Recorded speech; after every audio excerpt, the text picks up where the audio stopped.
everyone. It is Friday, and I'm so happy to be here. Yay, because that means I get to be with one of my favorite people in the whole wide world. He is the black guy who tips every day. I'm like, if it could just be every day, but you already have your everyday Karen, and I realize I'm just your Friday Karen, and it's okay. The black guy who tips.com, and look at us matching. What are the odds? Look, Yeah. sir, what is happening? Got the gray. We coordinated. Listen, we are coordinated. Roderick Morrow is here. Hello. Hey. Happy Friday to you. Happy Good Friday. to see you. So thank you. Yesterday was the 30th anniversary of the Million Man March. It was, I think, the 100th anniversary or something of John Brown's rebellion, Harper's Ferry. We did talk about that yesterday. Tommy Smith and John Carlos, fist in the air at the Olympics. Anniversary yesterday was powerful. So I didn't get to a lot of stories that I should have. But I guess, God be looking out, because I wanted to talk about Mitch McConnell yesterday in a serious way, because he was being questioned about ICE, and then he he slipped and stumbled. You think it was wild watching the video, because he was like, he sees the cameras, so he's like telling the people like, I got this, and he tries to walk. Excuse me, Senator. Bam! Right, so he's on the ground. So it's breaking news. Nothing. So he was pop locking to the mic. Breaking hip news. 83 years old, fell to the ground in the Capitol yesterday afternoon on his way to voting. So Cory Booker did say, maybe is the Senate, is the Congress out or not? How are you voting? Right. What are you voting on? What is happening? What's happening? Who's involved? Anyway.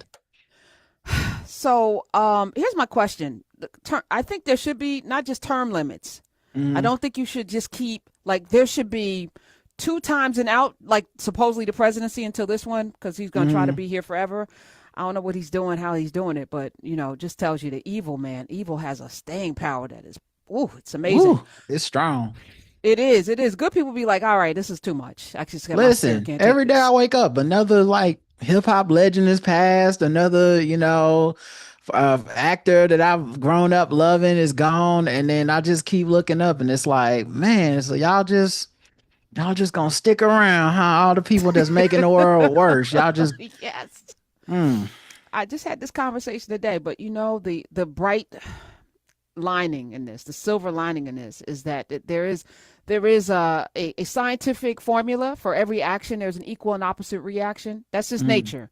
Nature's going to do what nature's going to do. For every action, like, we had the nor'easters because the leaves be trying to hold on as the fall comes in. So the nature's got to shake them trees and the wind and get the leaves off, and the wind and the rain. For every action, there's an equal and opposite reaction, Rod. I know it seems like it's not going to end, but it will. And I don't know how. Not prognosticating, not being Negrodamus today, but it can't last. I mean, I blame people that be like, I'm wishing not the worst on people, because they be like I see all the time on Twitter, they'll be like, I just hope he get a splinter or something, and I'll be like, no, go ahead, step it up. Go ahead. I mean, we don't know if it worked. It don't seem to be working, but this might have been somebody one chance at a wish, and you was wishing for something like, I just hope people fall down. I'm just saying. Yeah. I'm saying that be careful what you wish for, because the thing that you think is good might actually be the worst thing. It might be worse. So I'm like, let the winds come and the rains. Let the nor'easter do what the nor'easter is going to. Don't get in the way. Don't get in the way. Okay. Yeah, don't get in the way. I don't think I have those powers, but if I did use them, I think I would use them humanely. I think I would be like, I hope this person passes peacefully and they sleep. And then just leave the rest of us we can take it from here, buddy. You've been making the world terrible a lot. No.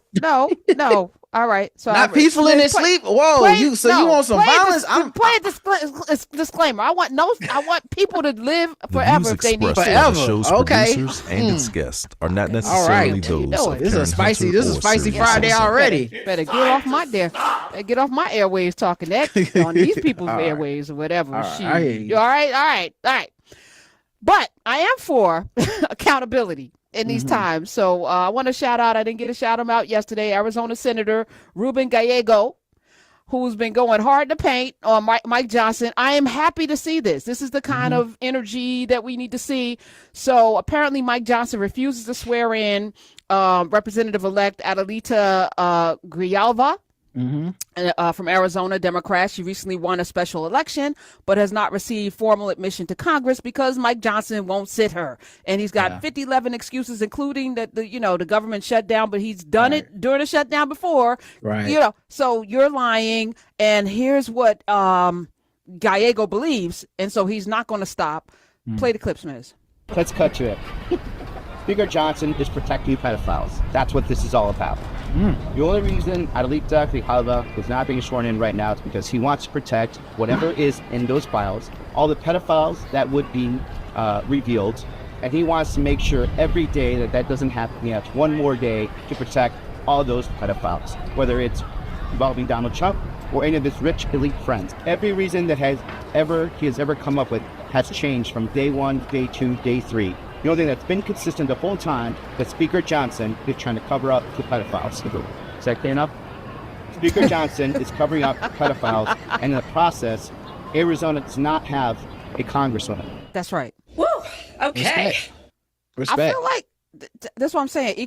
Y'all want to lie? We should equally tell the truth. This is what I've been saying the whole time when they was Stop. talking about, when it was coming out that Hakeem Jeffries and Schumer were worried that like Democrats will be blamed for the government shutdown. And I was like, stop talking like you can't hop on a microphone. You're not a baby. You can go on the same damn shows and tell people what is actually happening. And you have the truth on your side. So there's actually no excuse for y'all to capitulate. And to their credit, they have not. Like, because I definitely would have went in on them if they did 100%. And Correct. so I must give credit where due, because I think that becomes like the thankless task of being a Democrat is you do the right thing and then we be like, you didn't do it right enough. No, y'all holding it down right now, and I appreciate y'all. It's been a couple of weeks and y'all not letting the racist memes move y'all. Y'all not letting these lies move y'all. The fact that they trying to play videos in the airport, at TSA, blaming Democrats for this. Y'all have not been moved by that, and y'all have been doing a good job of getting out here and telling the truth. And I appreciate the energy this brother's bringing. Appreciate Jasmine Crockett, because they take it to the next level for me, which is, and I know not everyone agrees with their get down, but I do like their get down. I am spicy like that. This is representation for me. Sit on that camera and say you protected pedophiles 10 times in a row, and they won't say nothing because they got something for everything but the truth. Right. Roderick. Yes. And I 100% agree with you. Spot on. Okay. Speaking of pedophiles, maybe Prince Andrew, royal titles allegedly. Wait, are we calling him Prince? That's what I'm. This is my question. Okay. He's been stripped. So apparently the royalty they know who's on the Epstein list. But they not releasing. So did they release the files over there and they just know he's on them or in them? I don't understand what's happening, but I appreciate that there's consequences over there. Correct. Man, remember consequences? Those Yes. used to be so good. I used to like consequences when people would do stuff and you'd be like, oh, he can't have that job. It's consequences for what he did. And we just let that go to the wayside the last year and some change. If not it's been longer than that. It's been longer than that. If not even longer, right? I'd say definitely since January 6th. Some people have decided consequences do not matter no matter what you do. Power matters, and that's it. But over there, they like, nah, I've seen people losing their jobs, stepping down, people going to jail. Like, look, yes, he not a prince no more. He just Drew. No. Maybe. So that was my question. So Andrew will no longer use his royal titles because they've been stripped from him. It's confirmed today. 3 years after he was ousted as a senior royal following allegations over his connections to convicted American sex offender. Why is he an American sex offender? He seems like an international sex offender, if we're being honest, because he was on an island and international. That's like he's an international sex offender. Y'all they go in the country of origin on him. They like, this where you was born. You a citizen. Yeah. Nah, Jeffrey Epstein, the former Duke of York, continues to deny collaborating, but the records are showing. The king, the king is like, nah, bruh, you gonna have to not. So my question is, what do we call him now? I think Drew's too nice and familiar, and it's like, petty, Right. Petty. I was with a seeing it hard as D. disrespectful because I know he wouldn't like it. Like it's like disrespect is about how people feel about it. Like I feel like if he walked in a room and I was like, Drew, he'd be like, I know you ain't I'm Prince of York, Dukeshire, whatever. I'm like, your name is Drew now. And that's what we calling you. Now I'm not saying we can workshop it. I'm not saying we got to stop there. I think Prince of Pato's works just as well. Prince of Pato. Predator Andrew. Yeah, Predator. I think there's quite a lot. You know what I mean? So the questions to the audience, 866-801-8255. What we calling dude now? What we calling him? And finally, Smiz, I don't know if I brought that Southern hospitality question to the table. I know it was on the I have like seven sheets of Smiz. 7 sheets of contact of clips. 7 sheets. Just dig through it, Smiz, and find that. I'm going to go to another story while you look.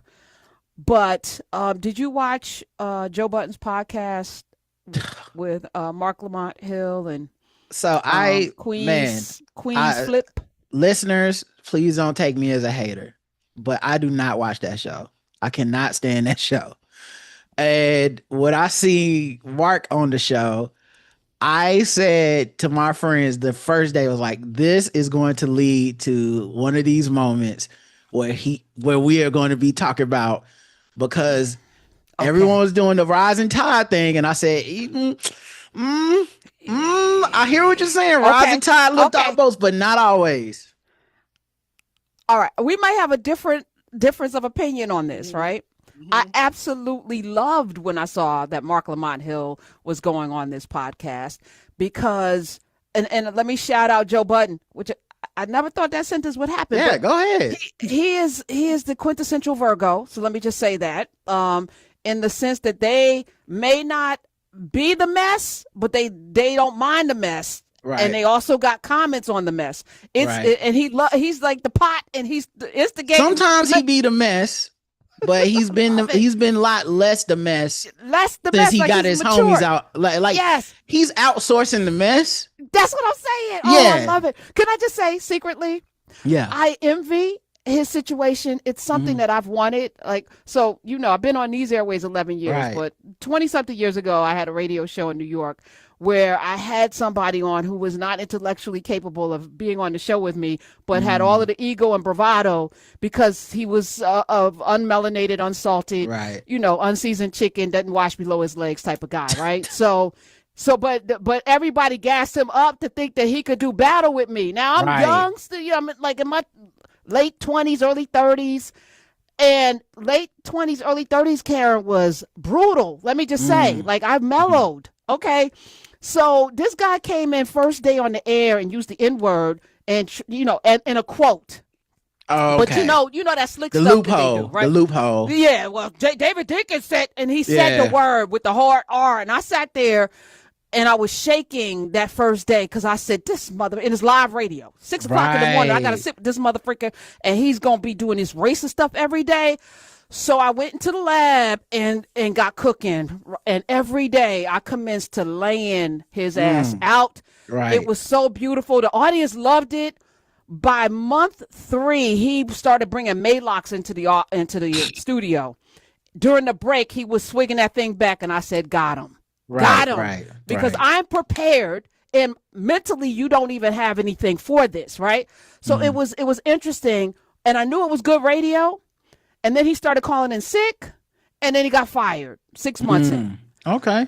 But what I missed today, I don't have that, And for Joe, he surrounded himself with these people who might be, mildly entertaining, but they ain't really bringing nothing. He brought Mark Lamont Hill into the thing, and it instantly created the kind of friction that both exposes and it's delicious to watch, right? Right. Let me just say, I would never say this Monday through Thursday, but on Friday, I envy that dynamic.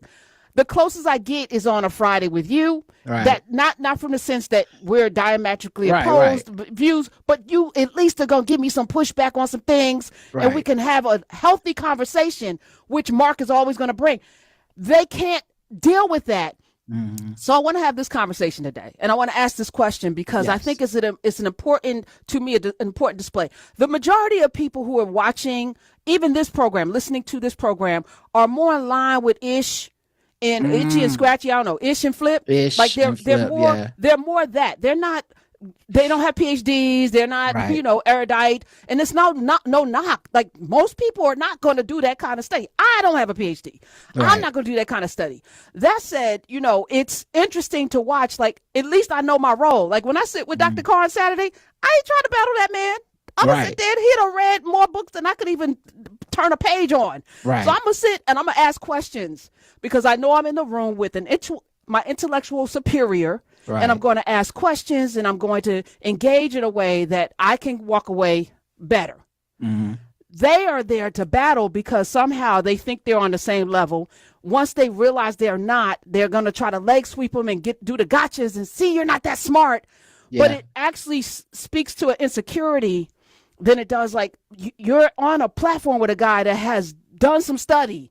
Right. Don't battle like your inner should say, I'm not going to battle him here. There are other areas that you may be stronger, and that would make it better. But you're not willing to do that work either, which is what Marcus said to their faces. I said, oh my God, he said that to your face, and you don't have an answer for it other than to get angry. But it got a little heated this week, so I'm gonna play a little clip from it. I see some people already got names for Andrew, so I'm going to get to that in a second. But I'm going to play, just if you because you haven't watched, I'm going to play this clip. Smith, play it. It ain't about personal life. I don't want to make it sound like that because I want people to think you talking about anything that I tell you, anything that happened, I can talk about. And it's for you to talk about. What I'm saying is I won't. So anything that I'm saying, I won't. So if you allude to it, because you say a lot of tricky words. No, I don't. I say regular words that's tricky to you. Tricky words funny as shit. That's another thing you do, right? You the busiest man in the world. You spend 1,000 hours trying to communicate and speak to people to be accepted by people that this community that just built through the community. I don't need to do that. That's our job. I believe in myself. That's and I believe our in what job. I do. Our job is to come up here and work and show and put our best foot forward. And that's what I do. That's our job. And plus, do other shit behind the scenes. You mean like promote the show? To try to win favor. You try to win favors. Fan engagement? You try to win favors. All right, period. To me, you try to win favors. With the fans? And then on top of that, even if you do win favors, they're the fans, they're our audience. Even if you do win favors, you try to point out everything else that nobody do. That's sucker shit to me. When do I do that? You try to point out. Don't call me a sucker no more. Don't call me a sucker no more. Don't call me a sucker no more. Don't call me a sucker no more. Don't call me a sucker no more. That's sucker shit. I'm not calling you. I'm saying that's sucker shit. I can take that. I'm not calling you. I'm saying that's sucker shit. You're not a sucker, but that's sucker shit. And I'm telling you, you say that sucker shit, I take it like you saying it to me. So I'm saying. What I'm saying. Let's do this. Let's both calm down. No. Stop doing that. No, I'm saying let's both calm down. Let's both calm down. Because I'm telling you right now, the way you're talking to me, I'm taking it a different way. So let's both calm down. So what does that mean, though? I'm saying let's talk like brothers. You don't gotta say that. I'm saying because and you ain't gotta say that sucker shit. So I'm saying let's both. You're not a sucker, but I said the behavior that then we good. Then we good. Then we good. Now let's get back to the show. But that's why you saying that? Because when you say that sucker shit, that I take that as disrespectful. And I take that as to me. To me. So I'm trying to tell you. But there's a lot of shit you say that we take disrespectful. But for the and there's a lot of shit you say that I take disrespectful. I'm not gonna talk about it on air because I'm not you. I'm afraid. So at the end of the day, I'm not you. This is what you do, and then I'm gonna leave you alone. No, fuck that. No, fuck that. Yeah, that's motive. Imani, I'm not potting. Nigga, don't fucking stand up. What the fuck is you doing? So they stand up. Are we talking or we potting? Y'all are making we can talk outside or we can pot. Then let's talk outside. So they get up and then they want to go outside. But Joe's like, you're not messing up my business because outside is still inside. Y'all gonna take, he said, take that to the project someplace. Y'all not doing none of that. It was interesting. Mona was scared. She said, I'm concerned. I don't feel safe. It was both. And it was real, though, because you could see the veins pop.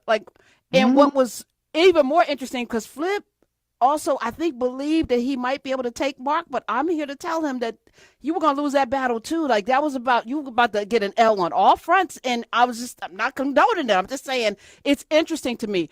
But I feel like, and I'm going to draw a direct parallel to the condition that we're in right now, because people actually rock with the ignorance because it lets them off the hook from having to actually work on themselves. And this goes across racial lines, etc. And it's why Trump is so popular, Because in this unread person, this unread, unwashed, uncultured, undignified person, at least you're not that. At least you're not that. And anybody that actually does something more, you don't feel like you can live up to it. So it's just easier to default to the lowest common denominator. It was crazy to watch. At the same time, I was like, this is America. Thoughts and prayers, Roderick Morrow. I mean, so to me, this is like something I think about a lot as a person that, does what I do for a living and gets invited into spaces. And I think about where would my impact best be felt and where would it be a change agent. And I thought about that with Mark Lamont Hill, and I was like, the amount of ignorance that happens on that show, it's more likely that he'll be pulled into something where now he's losing his cool rather than they'll be uplifted and elevated into something where people are being educated through listening to that show. And I feel like this vindicates how I felt when I first heard this news, because I had friends, some people that know Mark even being like, oh yeah, this will be good. And I was like, I don't think so. I think the things that resonate, this moment will resonate more than the moments where he's really saying something that makes people go, wow, I had not thought of it that way. See, and I knew we would see this differently. I think content won over message in this. This is the kind of clip that does go viral. You hope people tune in to hear him when he's doing other stuff, but I think even when they tune in, they'll be looking and hoping for some more of this ignorance. And I think for 6 months they've been hoping, because even the clips people have showed me in the past, they've always been like, "Oh, he told him the world wasn't flat, and look how mad he got." And I'm like, "Yeah, you know where this leads, right?" Those kind of guys don't go, "Hey, you know what, Mark? I looked it up, and Friday you said the world was round. I did some research. It's Monday. You was right." They never do. They just keep doubling down on the ignorance. Here's where the conversation should happen. Why do you think that is? Right? As I was watching this, you're absolutely right. I think you're absolutely right. I don't think that this is a knock on Mark Lamont Hill. I'm not saying I don't think this makes him look bad per se. If anything, especially when he said, "I don't use tricky words.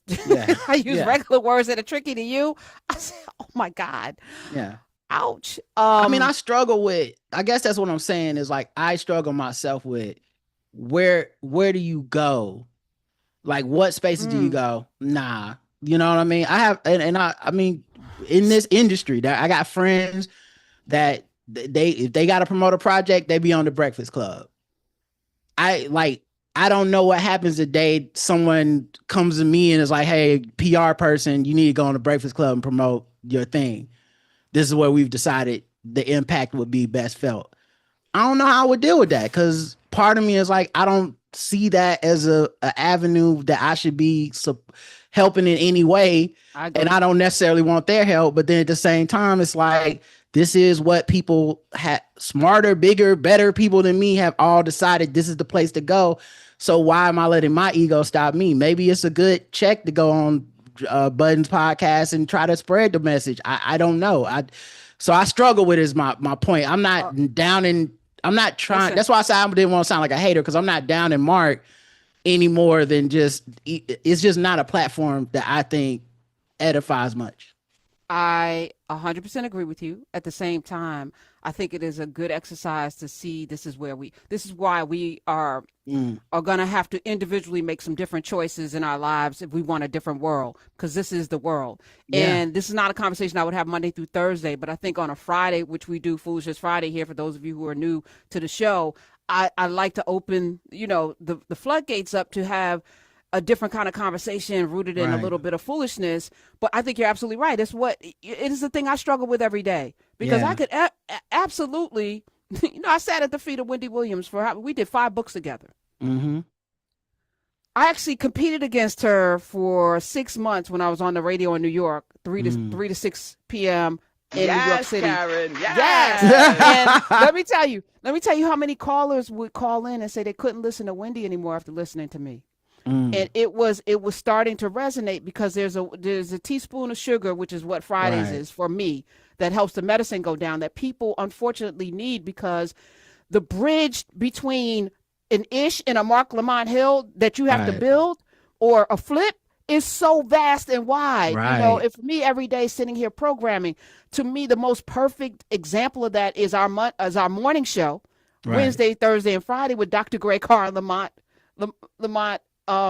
Damn, I'm thinking Lazy Lamont. Lamont King. Lamont King. No, Lamont King.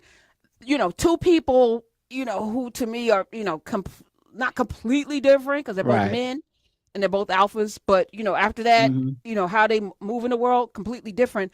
But the combination works because when like an Ish opens his mouth, or Lamont, you know, there's people who can relate to that. And so it's not so hard to come in and get this knowledge. You know, and that's the way I think Joe maybe said and people want to see it. Like, I don't know that Joe is as mindful about that as much as it's like, this is good content. Because it is good content. Conflict is good content, period. It is always. But how do we have conflict? Because right now there was a town hall this week on Newsmax or whatever, the Kennedy Center, and they had the panels and some people on the stage. And I was like, this is some bull crap. And then that young 20-something-year-old Democrat kid lit everybody's ass up. And I was like, okay, this is good. In my mind, I was like, I would never do anything like that because I hate this kind of like left-right bull crap, you know, and it's not a real conversation and it's not for real people, but at least, you know, we got something out of it, you know? So I'm just like, I too struggle with the same thing that you struggle with. I'm reading this book right now, Digital Madness, about like social media and a bunch of other stuff happening at the same time. And I think maybe the last year or so of my life, I just keep thinking about content over things that are like truly artistic or intentional. And like content has won so much, and all of us have been preyed upon by it and been victim to it and contributed to it. But it's so interesting to see like when something is just a piece of content, like, and you're like, man, because like if say this was a scripted TV show, right? Like we wrote a script. I feel like we could get to this conflict in a way that edifies, that educates, that informs, in a more like in a manner that could still be entertaining, but would actually leave the viewer with something. This just feels like putting it's WWE.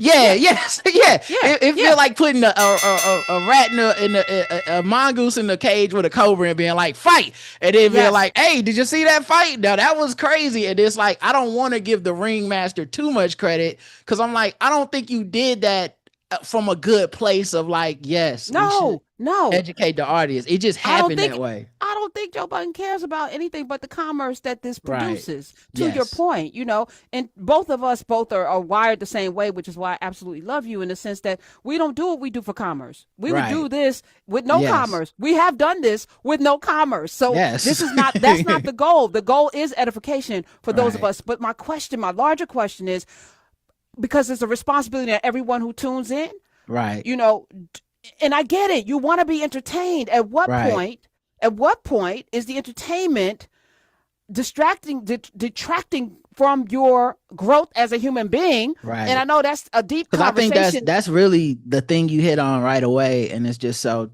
true. That's why, like I said, I feel so like conflicted about it. It's like it just gives people an excuse not to be better.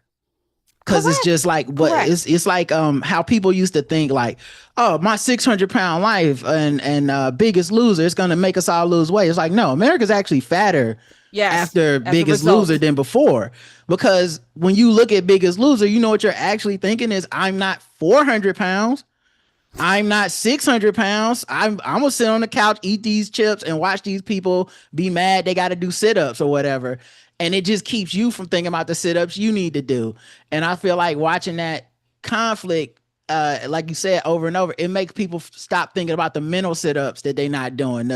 We can all laugh that he thinks the world is flat, but there's a lot of other stuff that we could be educating ourselves about too, that maybe it's not as cute and funny, but like I find it abhorrent how few people know anything about United States civics. You know, just in general conversation, when you start talking to people about how things work, not just what you want to happen, but like, how would we make this happen? it's a lot of people. I'd say the majority, not the minority. Yes. Who can't tell you like how a bill becomes a bill, a law becomes a law, how we supposed to go to war versus how things get declared. Right. What the difference is between universal health care, Obamacare, and all that, like all that type of. Some of them can't even tell you the difference between Obamacare and Affordable Care Act, which is the same thing. Like they don't even know it's the same. Right. So like it's stuff like that where I'm like, yeah, you're right. They watch. It's easier to watch him be ignorant, so you never think about your own ignorance. But that's definitely why people tune in. That is the conversation I shared yesterday. I was in the grocery store in the bread department, and we were. The bread was too soft. It had just come out the oven. And she's like, I'm going to tear up your bread if I put it in a slicer. I said, do it anyway. I'm going to take responsibility for it. If it's tore up, I'll just take the tore up bread. I won't hold you accountable. Not like the people that didn't vote. And she said, well, I voted for God. Whoa. So which told me that she didn't vote. I cast my vote for God every election and blah, blah, blah. And I said, do you live somewhere? She said, yeah. I said, you have garbage picked up. You got schools there. Yeah. I said, that's all politics. So you let somebody else make your choices for your school board and who picks up whether or not your garbage gets picked up or what's going on, whether your roads get fixed. You let somebody else make those decisions. And she didn't have an answer for it. But I knew in that moment, well, God put those people in place. I said, no, God sent you here. Yeah. He gave us all free will. This ain't God. If that were the case, this world would be much better if God was just controlling everything. Your God. But it depends on all of us to do something. Yes. And that's step number 8 in a 10-step power play. Like you have abdicated your power, your godhood you to know what she other said? people. She looked at you and said, okay, but did you see that this dude Ish? he think the earth is flat or whatever. And look, I told you, and you know what was bad? The bread didn't tear up because I knew it wasn't going to tear up. Right. And my bread was sliced perfectly, which I knew. But anyway, I was like, I'm not arguing with you. To that point, I'm going to end with this. We're going to go to a break. Speaking of really brilliant people, and there's some people you just know you're brilliant. You're not going to argue with them. Neil deGrasse Tyson's one of those brains that you're just going to know that the man did the work. Okay. Right. So you're going to give him that deference. Let me just put that over there. Right. I think the ego part of that is like, we're both men sitting in this place together. We're the same. You're not going to make me feel less than, and all the cameras are on me. You're not going to make me look stupid. But you're coming in with an inferiority complex and it's on. Why? We already see it. Right? Because a really smart person would say, this man has done more study than I have, read more books. Let me play my position, or let me do some other study that I'm actually good in. What are the areas that I'm good in, and get to work? Instead, they gave up. Yeah. They gave up on everything, and they show up and just sit there and throw out comments. Also, like the ego clicked for Mark Lamont Hill too, right? Because you could have let him be like, okay, you think I'm a sucker. You think the earth's flat. Okay. So I'm gonna be you're wrong about two things today, buddy. You know what I mean? Correct. But even he understood the intended disrespect, and responded in kind, and he's human. I also think that might have been a little calculation that while I got this big brain, I also got these hands. Maybe, but I mean, so I think there might have been. Fold them up then.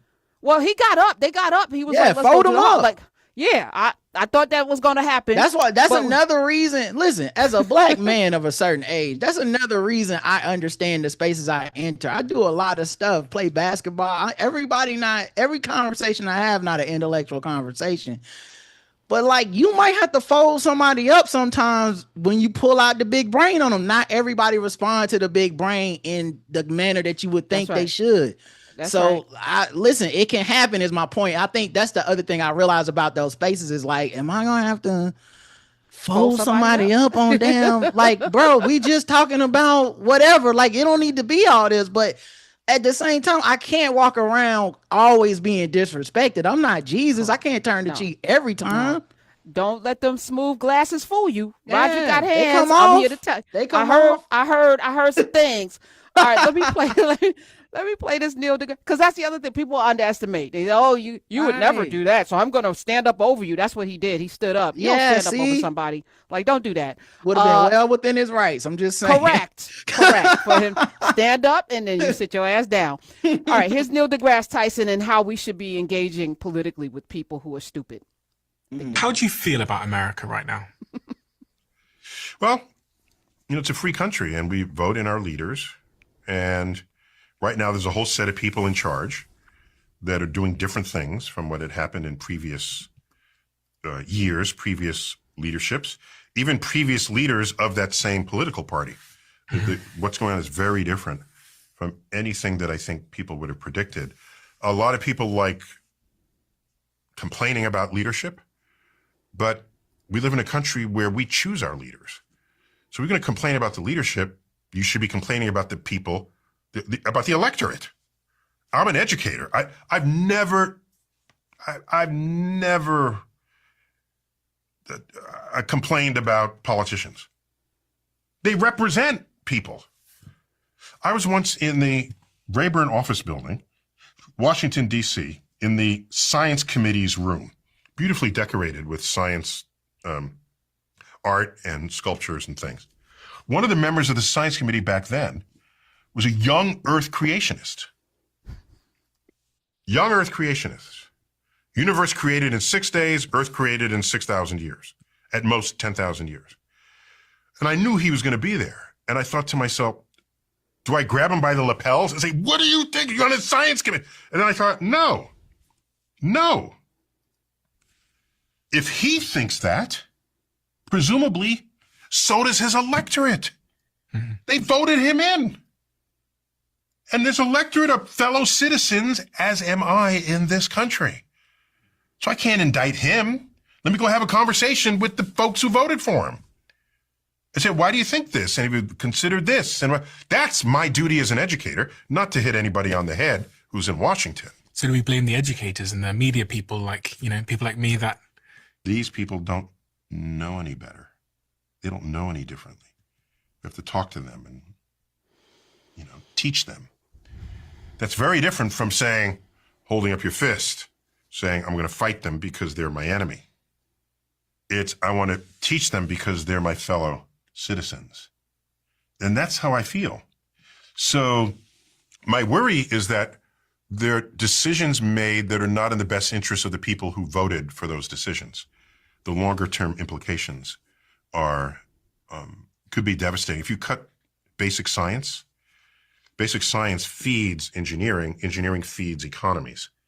And so if you don't think basic science matters because you don't either understand the title of the research or the scientist didn't communicate it interestingly enough, whatever, and you say, this is a waste of money, take it all out, let's just do the engineering, you'll be ossified in place. And so thus here we are. Ossification, full effect. We are calcified. By the way, the word of the day is ossified. Okay, you can go to KarenHunterShow.com to see the words of the day, as well as my what to watch list and other things. Roderick Morrow is sticking around. TheBlackGuyWhoTips.com. TheBlackGuyWhoTips.com is where you can find him 5 days a week out there doing God's work with his wife, Karen. And when we come back, I want to talk about that. I also want to play a clip from Ryan Clark, who I think is also, while he apologizes too much, I understand why. Why. I know you don't really mean it, but I like this guy a lot. I like him too. I like him a lot. All right, so we're gonna talk about that. And there's a mayoral election in New York. I feel like Cuomo got ethered, even though Fox is trying to say that Mamdani. No, did y'all watch the same debate?